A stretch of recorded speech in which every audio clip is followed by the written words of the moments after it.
All right, so I want to spend a couple minutes real quick just going over this machine right here. It's called a reverse hyperextension machine. We call them reverse hypers or hypers. You probably hear us talk about it all the time. This is probably the one thing in the gym that everybody that comes here does in some aspect. It's a great machine because it really targets the weak areas that people have, especially as athletes. The back, the glutes, the hamstrings, which make up what people call the posterior chain. So the glutes, the back, and the hamstrings work together to extend the hips.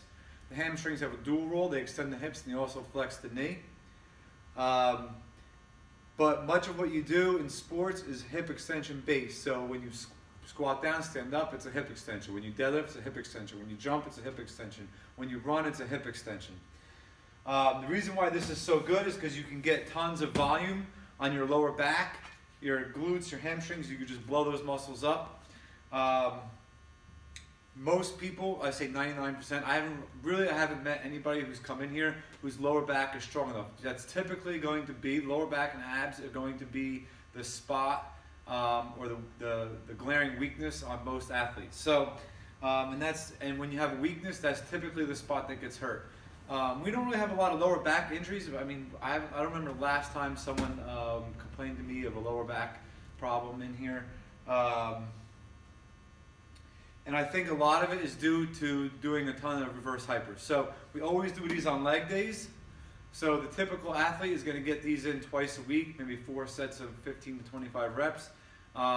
We're also going to do these on in-between days if we have time. So someone who trains 5-6 days a week, they might get this 3-4 times a week. Someone who's only in here 3 times a week might get this twice a week. Now we have different straps on here. Let me demonstrate a little bit just for those of you who haven't seen this before. I'm just going to get in here and you basically swing your legs up and you want to have more of you want to control it down.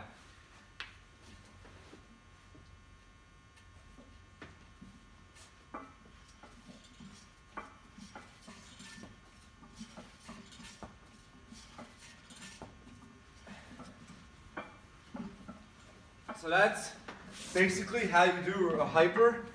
Now if you notice, we'll have a couple straps attached here. And there's some different variations of these. We have a long strap and a short strap. The long strap is going to get the glutes a little bit more. I think the short strap, I tend to feel a little bit more in my hamstrings and back. We also have a foot attachment over here on the wall that locks your feet into position. That one's going to be even harder yet. We could also attach bands to this. We also do, instead of using a strap on your feet, you could put a band on your feet and hold it for isometrics. Swing it up, hold it, pause, come down, let it swing down. It's more of a chaotic thing. It forces you to really tense up and really use the lower back and your hamstrings a lot, and even your abs. You're gonna feel a lot of abs on this. So again, this machine is great, lower posterior chain.